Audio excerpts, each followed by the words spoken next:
چینی مافیا وہ وزیر اعظم تک پہنچ گیا. انہوں نے کہا جناب سانو باقاعدہ ایکسپورٹ کرنے کی اجازت دو چینی. اگر ہم ایکسپورٹ نہیں کریں گے تو ہم کسانوں کو, کاشتکاروں کو ہم گنے کی قیمت نہیں ادا کر سکتے.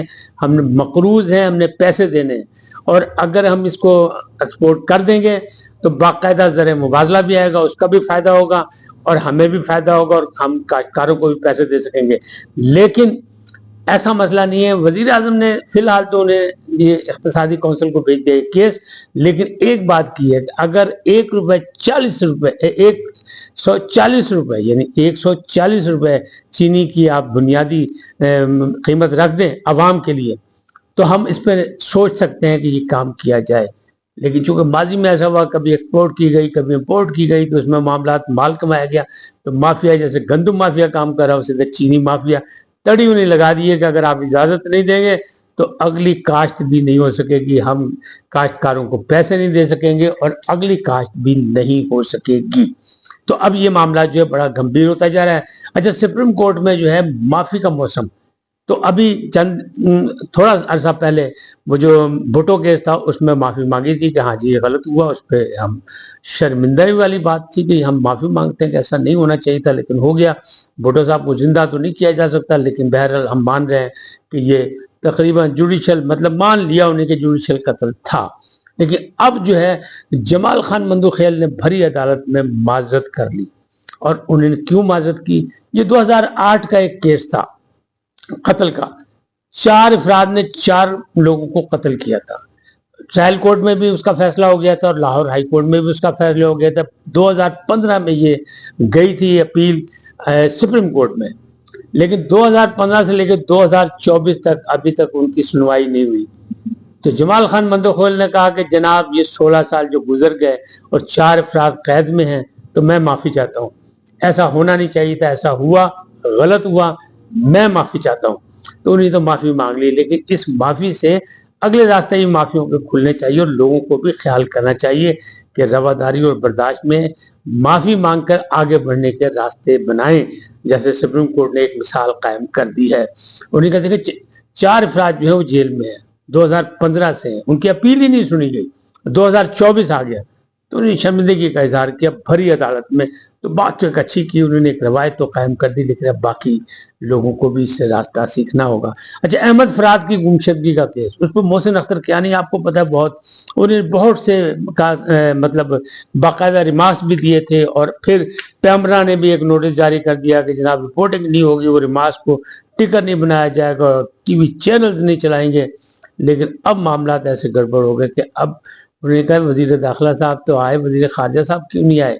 آج اس کی ڈیٹ تھی تو انہوں نے باقاعدہ پوچھا, اور پھر انہوں نے کہا جناب آئندہ اس کو بھی لائیو دکھایا جائے گا. اور آئی ایس آئی کس کے زیر نگرانی کام کرتی ہے, اس کا ہیڈ کون ہے؟ تو ان کا وزیر اعظم. تو ان کا اس کا مطلب ہم وزیر اعظم کو بلا سکتے ہیں. چند دن پہلے جب انہوں نے کہا تھا کہ ہم وزیر اعظم کو, کابینہ کو, سب کو بلائیں گے, تو یہ جواب دیا گیا تھا وفاقی وزیر قانون کی طرف سے کہ وزیر اعظم کو بلا نہیں سکتی عدالت. لہٰذا اب انہوں نے یہ واضح کر دیا کہ جناب کون ذمہ دار ہے, کس کو آئی ایس آئی جواب دیتی ہے؟ انہوں نے کہا وزیر اعظم کو. انہوں نے کہا پھر وزیر اعظم نے بھی بلاؤں گے, لیکن آخری لمحے پہ بلائیں گے اگر کچھ نہ ہوا. لیکن انہوں نے کہا اب ہمیں سب کو ڈھونڈنا پڑے گا اور سب لاپتہ کو ڈھونڈنا پڑے گا. 10 دن ہو گئے, احمد فراد ڈھونڈا نہیں جائے تو کیا ہم سمجھے ریاست ناکام ہو گئی؟ تو اگر ریاست ناکام ہوگی تو دنیا میں جگ ہسائی ہوگی. تو انہوں نے کہا ابھی تھوڑا سا آپ کو ٹائم دے رہے ہیں, لیکن اس کا مطلب یہ نہیں ہے کہ آپ کی معافی ہو جائے گی. آپ کچھ نہ کچھ کر کے دکھائیں, ورنہ اگلی پیشیوں پر لائیو بھی دکھائیں گے, لوگوں کو بتائیں گے کیا ہو رہا ہے. اور وزیر خارجہ کو بھی کہا ہے کہ جناب وہ تشریف لائیں اور اپنا بیان بھی لکھ کر لائیں. تو اب یہ معاملہ جو ہے اس حد تک جا رہا ہے. دوسری طرف اگر آپ دیکھیں تو دنیا کا سب سے بڑا جنازہ جو ہے وہ صدر ابراہیم رئیسی کا ہوا. 4 جگہ ان کی نماز جنازہ ہوئی, اور اس میں تقریباً 20 جو ہے سربراہان مملکت شرکت کی, 50 سے زیادہ وفود وہاں آئے, اور لاکھوں کا مجمع تھا. کم از کم مجمع جو تھا 5 لاکھ تھا تبریز میں, جبکہ مشہد میں, قم میں اور تہران میں اس سے بھی زیادہ تھا. ان کو مشہد مقدس میں تدفین ان کی گئی, اور امام رضا علیہ السلام کے یعنی صحن میں ان کی تدفین ہوئی. کیوں کہ وہاں کے باقاعدہ متولی بھی تھے جو کہ فقہ جعفریہ کے تحت 8ویں امام ہیں، ان کے وہ متولی تھے، اور ان کی پوزیشن ایسی تھی کہ وہ جو ان کے سپریم کمانڈر ہیں اس وقت آیت اللہ خمینی، ان کے بھی بعد ان کی ہی باری کہی جا رہی تھی کہ یہ ان کے جانشین ہوں گے، یعنی ان کا شوق جتنا کیا گیا وہ اپنی جگہ۔ آیت اللہ خمینی جو ہے وہ صدر رئیسی کے گھر بھی گئے تعزیت کے لیے، ان کے اہل خانہ سے بھی ملے، تو یہ انہوں نے اپنی ایک روایت کے مطابق سارا کچھ کیا، اور ایک دنیا کا سب سے بڑا، کہنے والے کہتے ہیں 7 دن تقریبات جاری رہی تھی ملکہ الزبتھ کی، لیکن یہ جنازہ جو ہے امام خمینی کے بعد سب سے بڑا جنازہ دنیا کا ہے، یہ کہا جا رہا ہے۔ اللہ ان کے درجات بلند کرے، ان کے ساتھ جو شہداء تھے ان کے بلند کرے۔ تحقیقات جاری ہیں، ابھی نہیں پتہ لگا کہ یہ حادثہ تھا یا کوئی سازش۔